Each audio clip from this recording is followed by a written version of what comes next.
Good morning students. आज हम standard 8 का संस्कृत पढ़ेंगे। हमारा दूसरा लेसन है बिलस्य वाणी न कदापि में श्रुता। बिल की बोली कभी मैंने नहीं सुनी। बिल यानी कि गुफा। गुफा कभी बोलती है नहीं, तो ऐसा बिलस्य वाणी न कदापि में श्रुता। प्रस्तुत पाठ संस्कृत के प्रसिद्ध कथाग्रंथ पंचतंत्र के तृतीय तंत्र काकुलियम से संकलित है। पंचतंत्र के मूल लेखक विष्णु शर्मा है। इसमें 5 खंड है जिन्हें तंत्र कहा गया है। इनमें गद्य पद्य रूप में कथाएं दी गई है, जिनके पात्र मुख्यतः पशु पक्षी है। विष्णु शर्मा जो भी गद्य और पद्य देते हैं वो पशु पक्षी के आधारित होती है। पाठ हम फर्स्ट पैराग्राफ रीड करते हैं। कस्मिंश्चित् वने खरनखर नाम सिंह प्रतिवसति स्म। सः कदाचित् इतस्ततः परिभ्रमणः शृण्वातः न कश्चिदपि आहार प्राप्तवान्। ततः सूर्यास्त समये एका महती गृहा दृष्ट्वा सः अचिन्तयत् नूयनम् एतस्या गृहाया रात्रौ कोऽपि जीवम् आगच्छन्ति, अतः अत्रैव निगूढो भूत्वा तिष्ठामि इति। कस्मिंश्चित् वने खर नखर नाम सी प्रतिवसति, यानी कि किसी वन में खर नखर नामक शेर रहता था। स कदाचित स्ततः परिभ्रमणः शृण्वात न कदाचिदपि अपि आहार प्राप्तवान। किसी दिन इधर उधर घूमते हुए भूख से पीड़ित उसने कुछ भी भोजन प्राप्त नहीं किया। ततः सूर्यास्त समय एका महती गुहा दृष्ट्वा सः अचिन्तयत् नूनम् एतस्याः गृहायाः रात्रौ कोऽपि जीवम् आगच्छन्ति। उसके बाद दिन छिपने के समय एक बड़ी गुफा को देखकर उसने सोचा, निश्चित रूप से इस गुफा में रात में कोई प्राणी आता होगा। अतः अत्रैव निगूढो भूत्वा तिष्ठामि इति, इसलिए यही छिपकर ठहरता हूँ। बच्चों, अब हम इसका शब्दार्थ देखेंगे। अनंतरे बीच में गुहाया गुफा का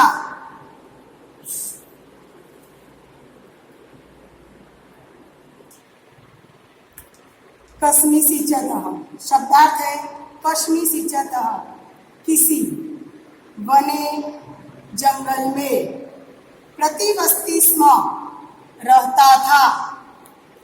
कदाचित किसी समय परिभ्रमणः घूमता हुआ शृण्वातः भूख से व्याकुल कश्चिदपि किसी भी आहारम भोजन को सूर्यास्त समय दिन छिपने के समय महती बड़ी गृहाया गुफा में निगूढो भूत्वा छिपकर। बच्चों, मैंने ये फर्स्ट पैराग्राफ के शब्दार्थ दिए हैं। अब इसका हम सरलार्थ लिखेंगे। सरलार्थ, किसी वन में खर नखर नामक शेर रहता था। किसी दिन इधर उधर घूमते हुए भूख से पीड़ित उसने कुछ भी भोजन प्राप्त नहीं किया। उसके बाद दिन छिपने के समय एक बड़ी गुफा को देखकर उसने सोचा, निश्चित रूप से इस गुफा में रात में कोई प्राणी आता है, इसलिए यही छिपकर ठहरता हूँ। अब सेकंड पैराग्राफ देखेंगे हम।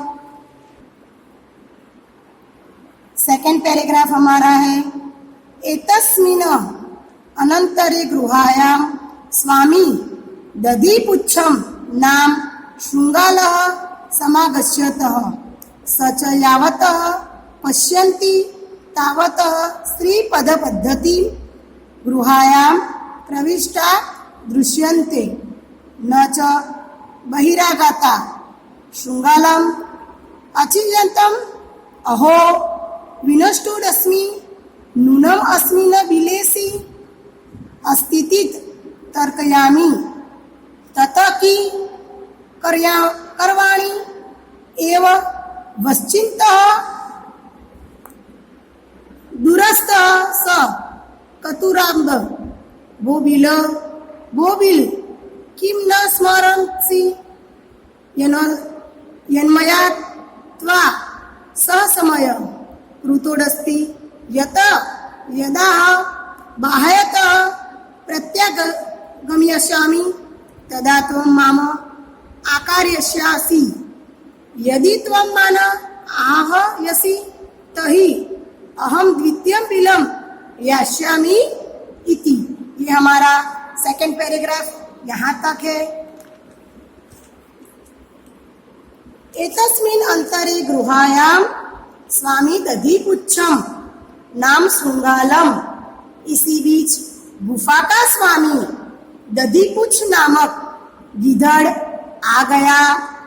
स च यावतः पश्यामि तावत् श्रीपद पद्धति गृहाया प्रविष्टा दृश्यन्ते न च बहिरागता, और वह जहाँ तक देखता है वहाँ तक उसे शेर के पैरों के निशान गुफा में गए दिखाई दिए और बाहर आए नहीं दिखे। शृंगालः अचियन्तः अहो विनोदोऽस्मि। गिदड़ ने सोचा, अरे मैं तो मर गया। नूनम अस्मिन् बिले सिंहम अस्तिति तर्कयामि, इस बिल में सिंह है ऐसा मैं सोचता हूँ। ततः की करवाणि, तो क्या करूं।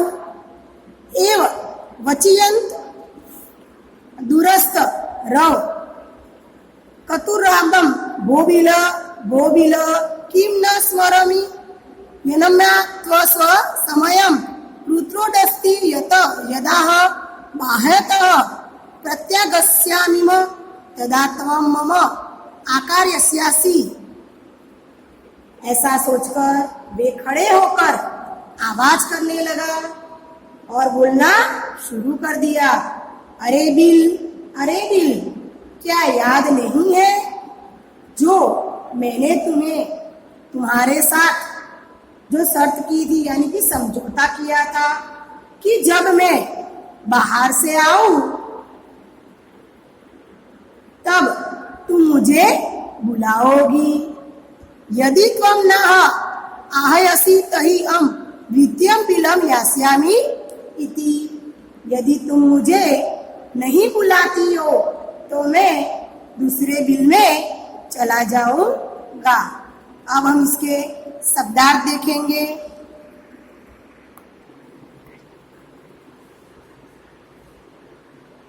अनंतरे बीच में, गृहायाम गुफा का, शृंगालः गिदड़, समागच्छन्तः आया, तावतः तब तक, श्रीपद पद्धति शेर के पैरों के चिन्ह, प्रविष्टा अंदर चली गई, विचिंतयन्तय सोचकर, दूरस्थ दूर खड़े हुए, ख्वम शब्द, बाह्यतः बाहर से, प्रत्यागम्यष्यामि वापस आऊंगा, आहवप्सि बुलाती हो, सही तो द्वितीयम दूसरे यस्यामि चला जाऊंगा। शब्दार्थ खत्म हो गए। अब हम इसके संलाप लिखेंगे। इसी बीच गुफा का स्वामी दधिपुच्छम नामक गीदड़ आ गया और वह जहां तक देखता वहां तक उसे शेर के पैरों के निशान गुफा में गए दिखे और बाहर आए नहीं दिखे। गीदड़ ने सोचा, अरे मैं तो मर गया, निश्चित से इस बिल में सिंह है, ऐसा मैं सोचता हूँ, तो क्या करूँ।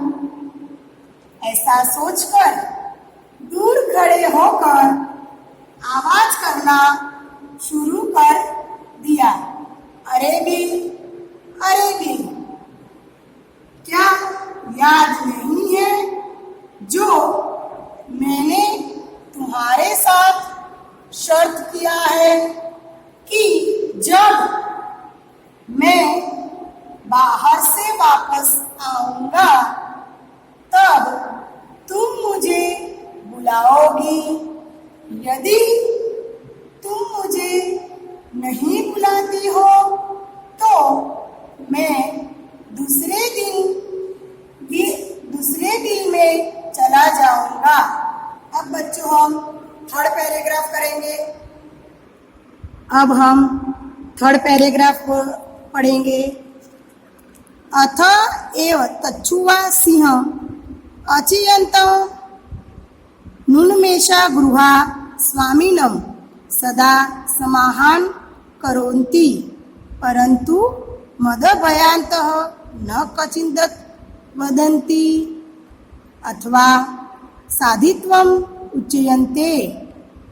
भयसनत्रस्य मनसा हस्तपादादिका क्रियाम प्रवन्ते न वाणी च वे पशुचिता दिको भवन्ते।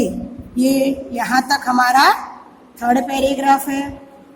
अथ एतच्चुत्वासि अचियन्तं नुन्मेषवा गृहा स्वामिमं सदा समाहां करोन्ति परन्तु मदभयान्त न कचियन्त वदन्ति। इसके बाद यह सुनकर शेर ने सोचा, निश्चित से यह गुफा अपने मालिक का सदा आह्वान, समायन यानी कि आह्वान यानी कि पुकारती होगी, परंतु मद भयांत न कच्यंती वदयंती, मेरे डर से कुछ नहीं बोल रही। अथवा सानिध्य वदनम उच्यन्ते, अथवा ठीक ही यह कहते हैं भयसनंत्रस्त मनसा हस्तपादिकाम क्रिया। भय से डरे हुए मन वाले लोगों के हाथ और पैर से होने वाली क्रियाएं ठीक तरह से नहीं होती। प्रवन्ते न वाणी च वे पशुचयदिको भवन्ते, और वाणी भी ठीक से काम नहीं करती, कंपन भी अधिक होता है। अब बच्चों हम इसके शब्दार्थ देखेंगे। थर्ड पैराग्राफ के शब्दार्थ है अथः इसके बाद, एततः यह, श्रुत्वा सुनकर, अचिंतयत सोचा, नूनम निश्चय से, गृहा गुफा, स्वामिनो मालिक का, समाहानम बुलाना, मद भयात मेरे डर से, भयसनत्रस्त मनसा डरे हुए मन वालों का, हस्तपादिका हाथ पैर आदि से संबंधित, प्रवर्तन्ते प्रकट होते हैं, वेपशु कंपन, अब हम इसका सरलार्थ देखेंगे। अब इसका सरलार्थ है, इसके बाद यह सुनकर शेर ने सोचा, निश्चय से ही यह गुफा अपने मालिक का सदा आह्वान करती है, परंतु मेरे डर से कुछ नहीं बोल रही है, अथवा ठीक ही यह कहते हैं, भय से डरे हुए मन वाले लोग के हाथ और पैर से होने वाली क्रियाएं ठीक तरह से नहीं होती है और वाणी भी ठीक काम नहीं करती, कंपन भी अधिक होता है।